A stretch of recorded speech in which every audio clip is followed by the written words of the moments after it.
Hi, hello ಎಲ್ಲರಿಗೂ ನಮಸ್ಕಾರ. ಜ್ಯೋತಿ ಪಾಕಶಾಲೆಗೆ ತಮ್ಮೆಲ್ಲರಿಗೂ ಸ್ವಾಗತ.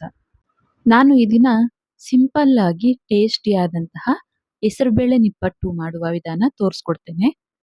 ತುಂಬಾನೇ ಸಿಂಪಲ್ ಆಗಿ ಕಡಿಮೆ ಸಮಯದಲ್ಲೇನೆ ಈ ನಿಪ್ಪಟ್ಟು ರೆಸಿಪಿನ ಮಾಡ್ಕೊಳ್ಬೋದು. ನಾವಿಲ್ಲಿ ಹೆಸರುಬೇಳೆನ ಬಳಸಿ ಮಾಡ್ತಾ ಇರೋದ್ರಿಂದ ತುಂಬಾನೇ ಕ್ರಂಚಿಯಾಗಿ ತುಂಬಾನೇ ಟೇಸ್ಟಿಯಾಗಿರ್ತವೆ. ಬನ್ನಿ ಈ ಟೇಸ್ಟಿ ಆದಂತಹ ಹಾಗೂ ಕ್ರಿಸ್ಪಿ ಆದಂತಹ ಹೆಸರುಬೇಳೆ ನಿಪ್ಪಟ್ಟು ಮಾಡೋದು ಹೇಗೆ ಅಂತ ನೋಡೋಣ. ಅದಕ್ಕಿಂತ ಮುಂಚೆ ಇನ್ನು ಯಾರೆಲ್ಲ ಸಬ್ಸ್ಕ್ರೈಬ್ ಮಾಡ್ಕೊಳ್ತೇವೆ ವಿಡಿಯೋ ನೋಡ್ತಿದ್ದಲ್ಲಿ ಪ್ಲೀಸ್ ಸಬ್ಸ್ಕ್ರೈಬ್ ಮಾಡ್ಕೊಳ್ಳಿ. ಬನ್ನಿ ಈ ಹೆಸರುಬೇಳೆ ನಿಪ್ಪಟ್ಟು ಮಾಡೋದು ಹೇಗೆ ಅಂತ ನೋಡೋಣ. ನಾನಿಲ್ಲಿ ಅರ್ಧ ಕಪ್ ಆಗುವಷ್ಟು ಹೆಸರುಬೇಳೆನ ತಗೊಂಡಿದ್ದೇನೆ. ಈ ಹೆಸರುಬೇಳೆನ ಒಂದು ಅಗಲವಾದ ಬಟ್ಲಿಗೆ ಹಾಕಿ 1 ರಿಂದ 2 ಸಾರಿ ನೀಟಾಗಿ ಈ ಹೆಸರುಬೇಳೆನ ತೊಳೆದು ತಗೊಬರ್ತೇನೆ. ನೋಡ್ಬೋದು, ಹೆಸರುಬೇಳೆನ ತೊಳೆದು ತಗೊಬಂದಿದ್ದಾಯ್ತು.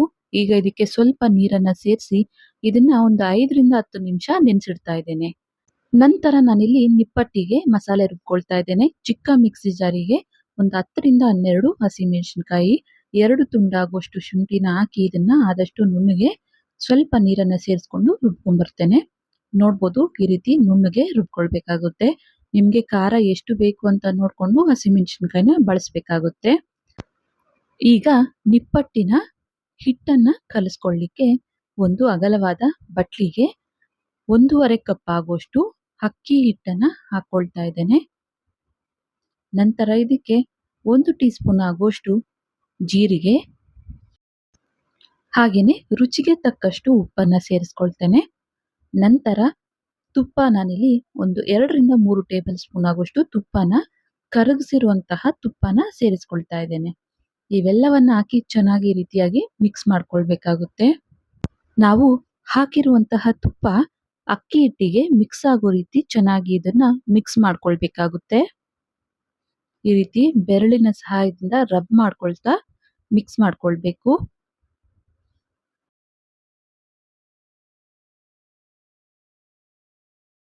ಚೆನ್ನಾಗಿ ಈ ಮಿಶ್ರಣ ಮಿಕ್ಸ್ ಮಾಡ್ಕೊಂಡ ನಂತರ ಇದಕ್ಕೆ ನೆನೆಸಿಟ್ಟಂತಹ ಹೆಸರುಬೇಳೆನ ಹಾಕೊಳ್ತಾ ಇದ್ದೇನೆ. ಹಾಗೇನೆ ನಾವು ರುಬ್ಬಿರುವಂತಹ ಖಾರನ ಇದಕ್ಕೆ ಸೇರಿಸ್ಕೊಳ್ತಾ ಇದ್ದೇನೆ.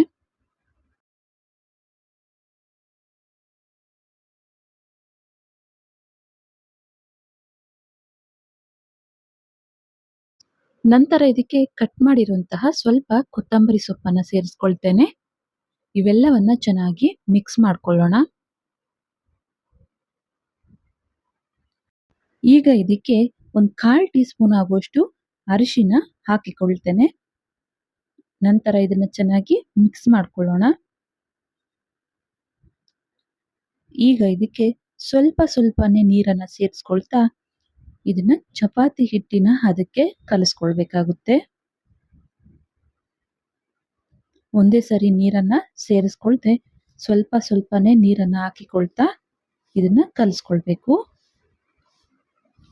ನೋಡ್ಬೋದು, ಈ ರೀತಿ ಹಿಟ್ಟನ್ನ ಚಪಾತಿ ಹಿಟ್ಟಿನ ಹದಕ್ಕೆ ಕಲಿಸ್ಕೊಳ್ಬೇಕಾಗುತ್ತೆ. ಈಗ ನಿಪ್ಪಟ್ಟಿನ ಹಿಟ್ಟು ರೆಡಿ ಆಯಿತು.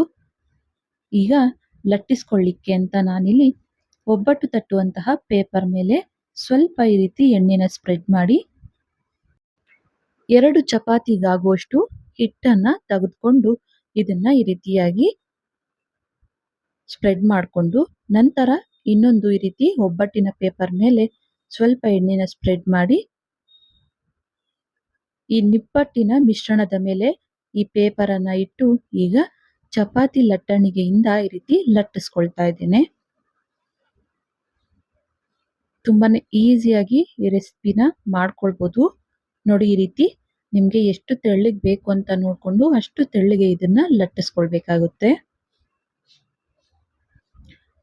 ಯಾವ ಕಡೆ ದಪ್ಪ ಇದೆ, ಯಾವ ಕಡೆ ಸಣ್ಣ ಇದೆ ಅಂತ ನೋಡ್ಕೊಂಡು ಆದಷ್ಟು ಸ್ವಲ್ಪ ತೆಳ್ಳಗೆ ಲಟ್ಟಿಸ್ಕೊಳ್ಬೇಕಾಗುತ್ತೆ. ನೋಡ್ಬೋದು, ಈ ರೀತಿ ಅಗಲವಾಗಿ ಲಟ್ಟಿಸ್ಕೊಂಡು ನಂತರ ಈ ರೀತಿಯಾದಂತಹ ನೀರಿನ ಗ್ಲಾಸ್ನ ಸಹಾಯದಿಂದ ನಿಮ್ಗೆ ಈ ರೀತಿ ನಿಪ್ಪಟ್ಟಿನ ಆಕಾರಕ್ಕೆ ಕಟ್ ಮಾಡ್ಕೊಳ್ಬೋದು.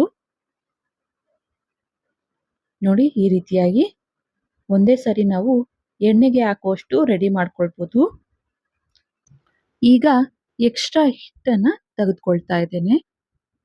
ನೋಡಿ, ಈ ರೀತಿ ಸೈಡ್ಸ್ ಎಲ್ಲ ತೆಗೆದುಕೊಂಡ್ಬಿಡ್ತೇನೆ. ಈ ರೀತಿ ಎಲ್ಲವನ್ನ ತೆಗೆದು ನಾವು ಮಾಡಿರುವಂತಹ ಈ ನಿಪ್ಪಟ್ಟನ್ನ ಒಂದು ಪ್ಲೇಟಿಗೆ ತೆಗೆದುಕೊಳ್ತೇನೆ. ನೋಡ್ಬೋದು ಒಂದೇ ಸರಿಗೆ ನಾವು ಎಷ್ಟು ನಿಪ್ಪಟ್ಟನ್ನ ರೆಡಿ ಮಾಡ್ಕೊಂಡಿದೀವಿ ಅಂತ. ತುಂಬಾನೇ ಸಿಂಪಲ್ ಆಗಿ ಕಡಿಮೆ ಸಮಯದಲ್ಲೇನೆ ಈ ನಿಪ್ಪಟ್ಟು ರೆಸಿಪಿನ ಮಾಡ್ಕೊಳ್ಬೋದು. ನೋಡಿ ಎಲ್ಲವನ್ನ ಈ ರೀತಿಯಾಗಿ ಪ್ಲೇಟ್ಗೆ ತೆಗೆದುಕೊಳ್ತಾ ಇದ್ದೇನೆ. ಈ ರೀತಿಯಾಗಿ ನಾವು ನಿಪ್ಪಟ್ಟನ್ನ ರೆಡಿ ಮಾಡ್ಕೊಂಡು ಇವನ್ನ 15 ದಿನದಿಂದ 20 ದಿನ ಅಥವಾ 1 ತಿಂಗಳ ತನಕನೂ ಸ್ಟೋರ್ ಮಾಡಿ ಇಡ್ಬೋದು. ನೋಡಿ ಇದೇ ರೀತಿಯಾಗಿ ಎಲ್ಲವನ್ನ ಒಂದು ಪ್ಲೇಟಿಗೆ ತೆಗೆದುಕೊಳ್ತೇನೆ.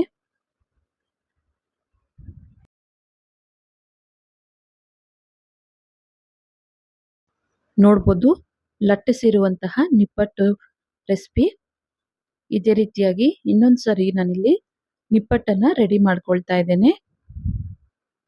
2 ಚಪಾತಿಗಾಗುವಷ್ಟು ಹಿಟ್ಟನ್ನ ತೆಗೆದುಕೊಂಡು ಇನ್ನೊಂದು ಪೇಪರನ್ನ ಈ ರೀತಿ ಹಾಕಿ ಲಟ್ಟಣಿಗೆಯಿಂದ ಲಟ್ಟಿಸ್ಕೊಳ್ಬೇಕಾಗುತ್ತೆ. ಆದಷ್ಟು ತೆಳ್ಳಗೆ ಇದನ್ನ ಲಟ್ಟಿಸ್ಕೊಳ್ಬೇಕು.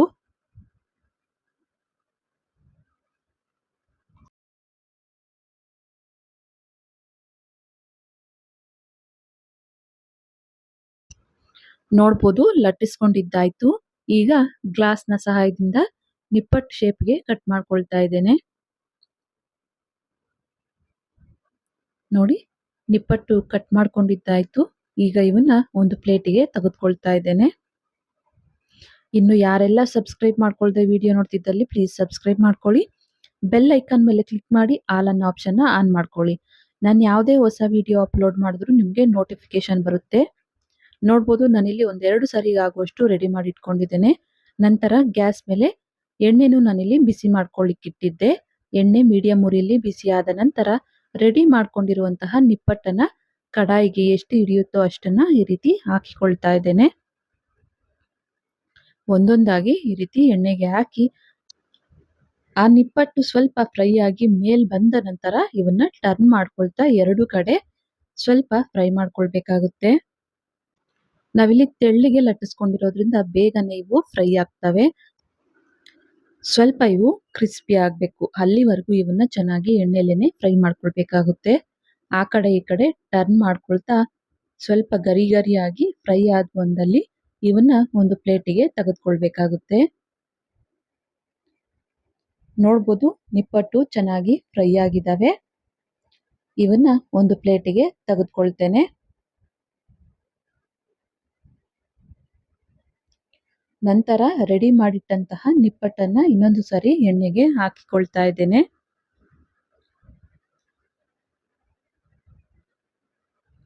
ಸ್ವಲ್ಪ ಅವು ಫ್ರೈ ಆಗಿ ಮೇಲ್ ಬಂದ ನಂತರ ಅವನ್ನ ಟರ್ನ್ ಮಾಡ್ಕೊಳ್ತಾ ಎಣ್ಣೆಯಲ್ಲಿ ಫ್ರೈ ಮಾಡ್ಕೊಳ್ಬೇಕಾಗುತ್ತೆ. ಮಕ್ಕಳು ಸ್ನ್ಯಾಕ್ಸ್ ಕೇಳಿದಾಗ ಹೊರಗಿಂದ ತಂದು ಕೊಡೋದಕ್ಕಿಂತ ಮನೆಯಲ್ಲೇನೆ ಈ ರೀತಿ ಹೆಲ್ತಿಯಾಗಿ ಮಾಡ್ಕೊಡಿ. ತುಂಬಾ ಇಷ್ಟಪಟ್ಟು ತಿಂತಾರೆ, ಹಾಗೆ ಆರೋಗ್ಯಕ್ಕೂ ತುಂಬಾನೇ ಒಳ್ಳೆಯದು.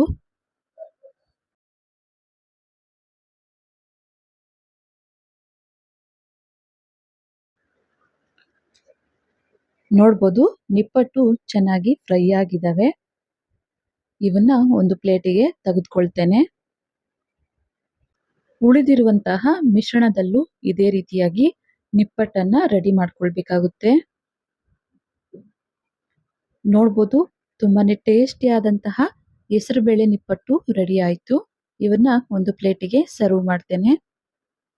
ನೋಡಿದ್ರಲ್ಲ, ತುಂಬಾನೇ ಸಿಂಪಲ್ ಆಗಿ ಗರಿ ಗರಿ ಆದಂತಹ ಹೆಸರುಬೇಳೆ ನಿಪ್ಪಟ್ಟು ಮಾಡುವ ವಿಧಾನ. ತುಂಬಾ ಅಂದ್ರೆ ತುಂಬಾನೇ ಕ್ರಂಚಿ ಆಗಿದಾವೆ. ನೋಡ್ಬೋದು ನಾನಿಲ್ಲಿ ಒಂದು ಮುರಿದು ತೋರಿಸ್ತಾ ಇದ್ದೇನೆ ಎಷ್ಟು ಗರಿ ಗರಿಯಾಗಿ ಬಂದಿದ್ದಾವೆ ಅಂತ. ಈ ರೆಸಿಪಿ ನಿಮ್ಗೆ ಇಷ್ಟ ಆಗಿದೆ ಅನ್ಕೊಳ್ತೇನೆ. ಇಷ್ಟ ಆದಲ್ಲಿ ಈ ವಿಡಿಯೋಗೊಂದು ಲೈಕ್ ಮಾಡಿ. ಯಾರೆಲ್ಲ ಸಬ್ಸ್ಕ್ರೈಬ್ ಮಾಡ್ಕೊಳ್ದೆ ವಿಡಿಯೋ ನೋಡ್ತಿದ್ದಲ್ಲಿ ಪ್ಲೀಸ್ ಸಬ್ಸ್ಕ್ರೈಬ್ ಮಾಡ್ಕೊಳ್ಳಿ. ಈ ವಿಡಿಯೋ ಹೇಗನ್ನಿಸ್ತು ಅಂತ ಕಮೆಂಟ್ ಮಾಡಿ. ಹಾಗೆ ಈ ವಿಡಿಯೋ ಇಷ್ಟ ಆದಲ್ಲಿ ನಿಮ್ಮ ಫ್ರೆಂಡ್ಸ್ ಅಂಡ್ ಫ್ಯಾಮಿಲಿ ಮೆಂಬರ್ಸ್ಗೆ ಈ ವಿಡಿಯೋನ ಶೇರ್ ಮಾಡಿ. ಧನ್ಯವಾದಗಳು.